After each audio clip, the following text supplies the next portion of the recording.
Subscribe कीजिए हमारे YouTube channel दिलबर music Bhojpuri को और बेल आइकन को दबा दीजिए ताकि नए नए गाने आप तक सबसे पहले पहुंचे। धन्यवाद।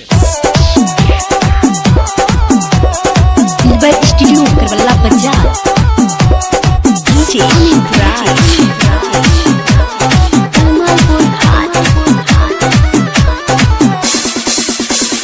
खिंचती हो फोटो लाइक पर वीडियो बनाती हो, खिंचती हो फोटो लाइक पर वीडियो बनाती हो, ये तो बता क्यों जोबन खुदाती हो, ये तो बता क्यों जोबन खुदाती हो। खिंचती हो फोटो लाइक पर वीडियो बनाती हो, ये तो बता क्यों जोबन खुदाती हो, ये तो बता क्यों जोबन खुदाती हो।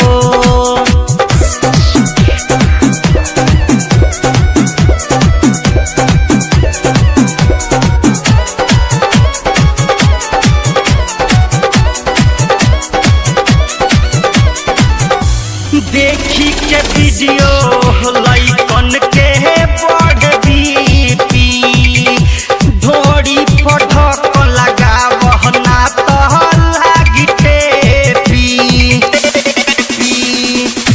देखी के वीडियो लाइकन के बढ़ बीपी, ढोड़ी फटक लगावह ना तो लागी टेपी।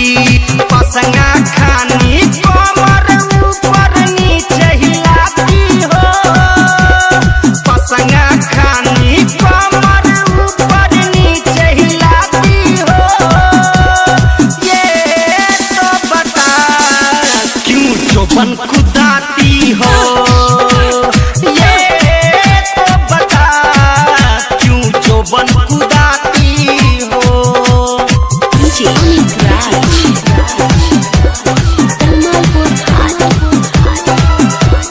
दिलबर स्टूडियो करवल्ला पंजाब।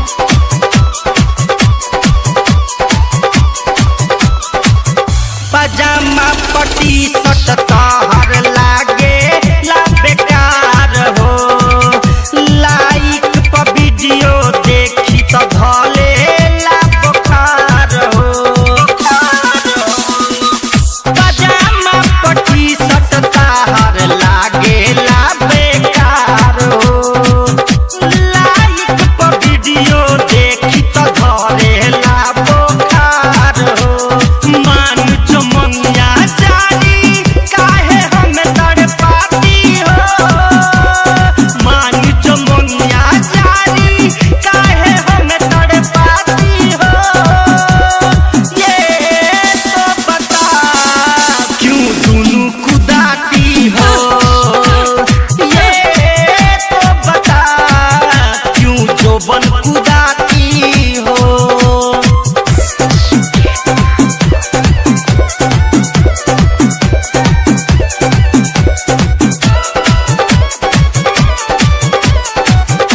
दिलबर स्टूडियो करबला बाजार।